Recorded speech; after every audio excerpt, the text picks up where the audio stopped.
अस्सलाम वालेकुम। ज़ैन mobile lab में खुश आमदीद। उम्मीद करता हूँ आप सब खैरियत से होंगे। तो आइए शुरू करते हैं ATF बॉक्स की दूसरी वीडियो के साथ।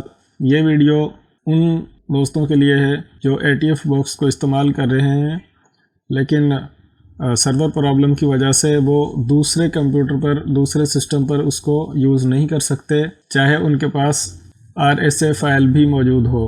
तो आइए शुरू करता हूँ।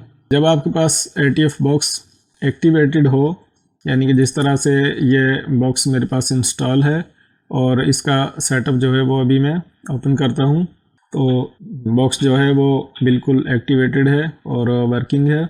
अब मसला ये है कि एक कंप्यूटर पर तो आप इसको इस्तेमाल कर रहे हैं, लेकिन अगर आपको कंप्यूटर चेंज करना पड़ जाता है या आपका PC ख़राब हो जाता है या किसी भी वजह से आप, जिस तरह से कई लोग लैपटॉप पर इस्तेमाल करते हैं, बाज़ दफ़ा उनको डेस्कटॉप की ज़रूरत पड़ जाती है, तो ये वीडियो उन लोगों के लिए है जिनका बॉक्स एक्टिव है और उनके पास RSA फाइल भी मौजूद है, जिस तरह मैंने अभी पिछली वीडियो में बताया था। तो इसका मैं तरीक़ाकार आपको बता देता हूँ कि आप इसको उस RSA फाइल की मदद से दूसरे कंप्यूटर पर किस तरह इस्तेमाल करेंगे।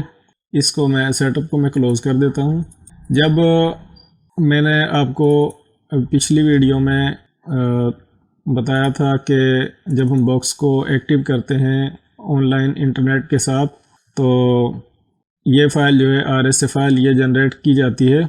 इसमें बॉक्स का सीरियल नंबर और जिस हार्ड ड्राइव में ये सेटअप इंस्टॉल हो उसकी C ड्राइव का जो वॉल्यूम लेवल है उसमें से कुछ वॉल्यूम लेवल के नंबर्स ऐड करके ये फ़ाइल जो है ये जनरेट की जाती है।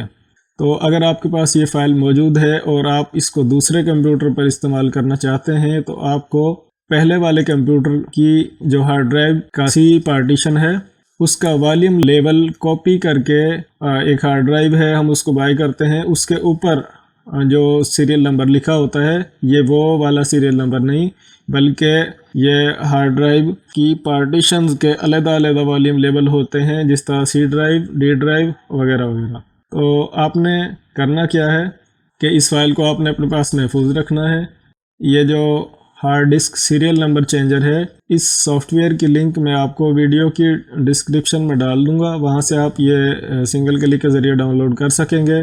तो इसको डबल क्लिक से ओपन करना है। ओपन करने के बाद ये हार्ड डिस्क सीरियल नंबर है, इसको आपने राइट क्लिक करके रन एज एडमिनिस्ट्रेटर इस पर क्लिक करना है। तो जिस ड्राइव का भी आप चेक करना चाहें, जिस तरह से ये C ड्राइव है और ये इसका सीरियल नंबर है, तो अगर आप जिस हार्ड ड्राइव में या दूसरे कंप्यूटर में ATF को यूज़ करना चाहते हैं, इसी तरह से उस कंप्यूटर में ये जो सेटअप है इसको ओपन करके ये पहले वाला सीरियल नंबर जो है इसको ख़त्म करके और पुरानी वाली ये हार्ड ड्राइव जो जिसमें ATF एक्टिवेटेड था उसका जो सीरियल नंबर है उसको यहाँ पर डालकर चेंज पर क्लिक करेंगे। तो आपने कंप्यूटर को एक दफ़ा रिस्टार्ट करना है ताकि ये सीरियल नंबर जो है ये एक्टिव हो जाए, और उसके बाद आपने उसी तरीके से जो इसको मैं क्लोज़ कर देता हूँ और